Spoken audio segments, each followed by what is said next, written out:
अस्सलाम वालेकुम नाज़रीन, मैं हूं रुस्तम मलिक और आप देख रहे हैं सियासतनामा। वीडियो का आगाज़ करते हैं टॉप खबरों से। हबीब अकरम ने ट्वीट किया है, पाकिस्तान में तमाम सरकारी इदारे जिस खश्व खजू के साथ ऑडियो ही रिकॉर्ड कर रहे हैं, इससे मालूम होता है जल्द ही वतन अजीज़ में हर किसी की एक ऑडियो वीडियो होगी।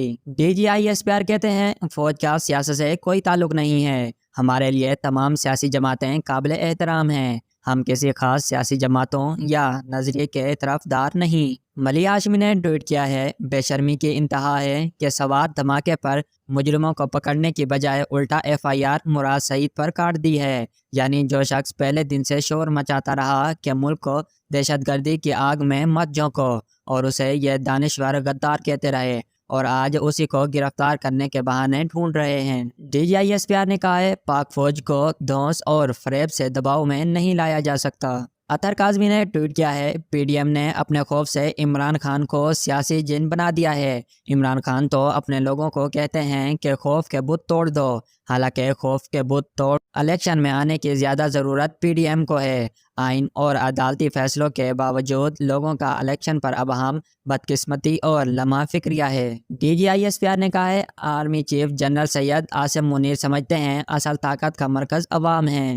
इमरान रियाज खान ने ट्वीट किया है, मुराद सईद को कत्ल की धमकियों के बावजूद रियासत तहफ़्फ़ुज़ देने के बजाय इस पर वही मुकदमे दर्ज करवा रही है जो आज़म सवाती और अरशद शरीफ शहीद वगैरह पर करवाए गए थे। चंद दिन से इसके गिर्द एक खुफिया घेरा बनाया गया है ताकि इसे भी निशान इबरत बनाया जा सके।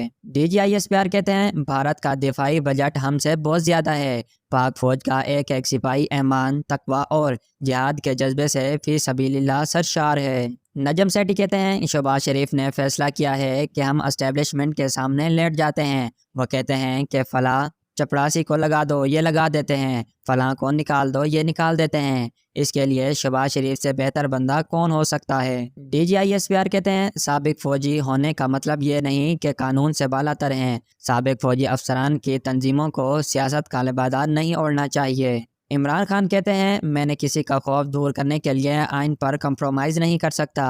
मैं कानून की हुक्मरानी के लिए हर कुर्बानी देने को तैयार हूँ। फवाद चौधरी ने ट्वीट किया है, बनाना रिपब्लिक होने की एक और मिसाल सुप्रीम कोर्ट और खसूसन चीफ जस्टिस के खिलाफ चलाई जाने वाली मुहिम है। जिस तरह सुप्रीम कोर्ट को दबाव में लाने की यह मुनज़्ज़म की गई है, इससे अंदाज़ा लगा लें पाकिस्तान कितने बड़े माफिया में घिरा हुआ है। अवाम को सड़कों पर आए बगैर आज़ादी नहीं मिलनी, अब आखिरी कॉल होनी चाहिए। मौलाना तारिक जमील ने कहा है, जो जुल्म आजकल पाकिस्तान में हो रहा है मैंने 70 साल में नहीं देखा। ये ऐसे जुल्म कर रहे हैं जैसे ऊपर कोई खुदा नहीं है। छोटी छोटी बातों पर गद्दारी और दहशतगर्दी के मुकदमात बना रहे हैं। यहाँ खानदानी जमातें हैं जिन्हें जमहूरियत नहीं कह सकते।